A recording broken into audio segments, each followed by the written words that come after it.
Hi everyone, I'm Marta, and the topic of today's lesson is future simple.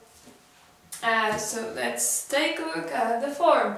First, in positive sentences, we have the subject. The subject is podmiot. So I, you, he, she, we, they. This is our subject. Then we have will. Will is a modal verb. Okay, you remember modal verbs? That's the special group of English verbs. So after a modal verb we always have an infinitive. Infinitive, czyli bezokolicznik, ponieważ will należy do grupy czasowników modalnych, to po nim zawsze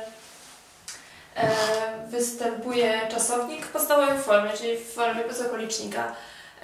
Will będzie miało taką samą formę dla wszystkich osób. I will, you will, he will, she will, and it will.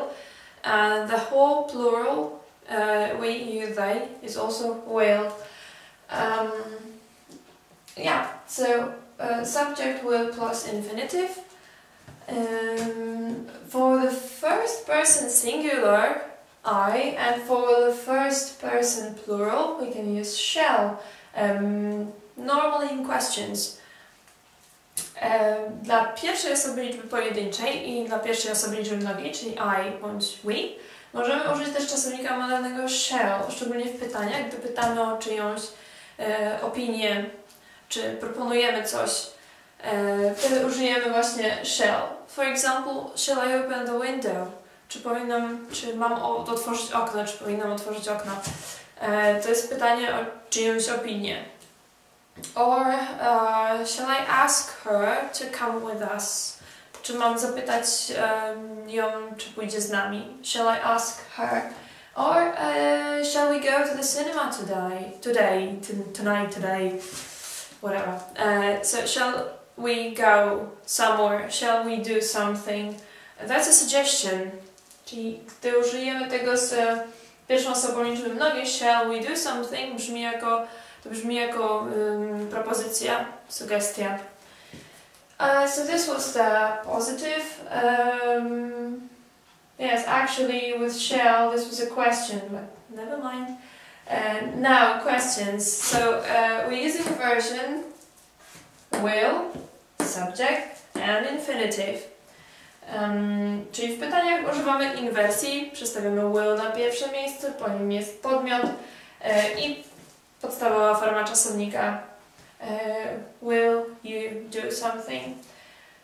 And the negative form is the subject, will plus not, and the infinitive.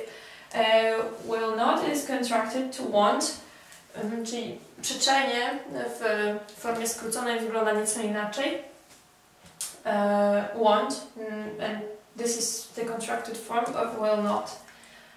So this is the form, and now the usage. So these are the most important points about future simple, when we use future simple. So the first one, spontaneous decisions, czyli w takich, gdy podejmujemy decyzje spontanicznie, w momencie, gdy mówimy, to użyjemy właśnie czasu future simple. For example, wait, I'll help you. Wait, I'll help you. Poczekaj, pomogę ci. To nie było wcześniej zaplanowane, tylko podejmujemy tę decyzję w chwili mówienia, dlatego używamy czasu future simple for spontaneous decisions. To odróżnia, to jest główna różnica pomiędzy future simple a na przykład wyrażeniem going to albo czasem present continuous, gdy używamy go do mówienia o jakiejś zorganizowanej, zaplanowanej przyszłości. Czyli going to i future continuous dla zaplanowanych rzeczy, future simple, spontaneous. And the other example is I don't have enough money. No problem, I will lend you some. Yeah, again, a spontaneous decision made at the moment of speaking. And the next point is predictions and opinions, czyli przewidywania i nasze opinie. to nie jest nic pewnego, tego na 100%, dlatego właśnie używamy czasu future simple. So, for example, which team do you think will win the match? Which team do you think will win the match? Która drużyna Twoim zdaniem wygra mecz? Czyli pytamy o czyjąś opinię. Do you think will win the match? Or for example, I think he'll be back in 1 hour. Myślę, że on wróci za godzinę. Nie jestem na 100% pewien, to nie jest żaden plan, nie jest to zorganizowane, tylko to jest moja opinia, dlatego future simple. And the last point is promises. Promises, so in Polish, obietnice. And for example, I will tidy up my room. Mommy, I promise. Okay, I will tidy up my room. So with promises, we also use future simple. So again, spontaneous decisions, predictions, opinions, promises, and also when we talk about weather. Gdy mówimy o pogodzie, też użyjemy czasu future simple, jest to coś, na co nie mamy wpływu. Ale o pogodzie mówimy wtedy, jak na przykład siedzimy sobie w domku, popijamy herbatkę i rozmawiamy z kimś. Oh, do you know, tomorrow it will rain. Tomorrow it will rain. I odróżnia to właśnie ten czas future simple od going to, ponieważ going to też używamy do mówienia o pogodzie, ale gdy na przykład widzimy nadciągające czarne chmury, gdy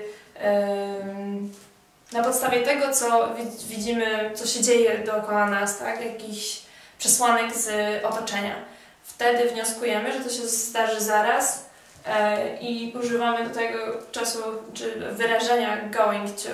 Natomiast do takiego mówienia o pogodzie ogólnie, czy w prognozie pogody, też możemy się spotkać z czasem future simple. And that was all. So thank you very much and enjoy this video. Bye bye.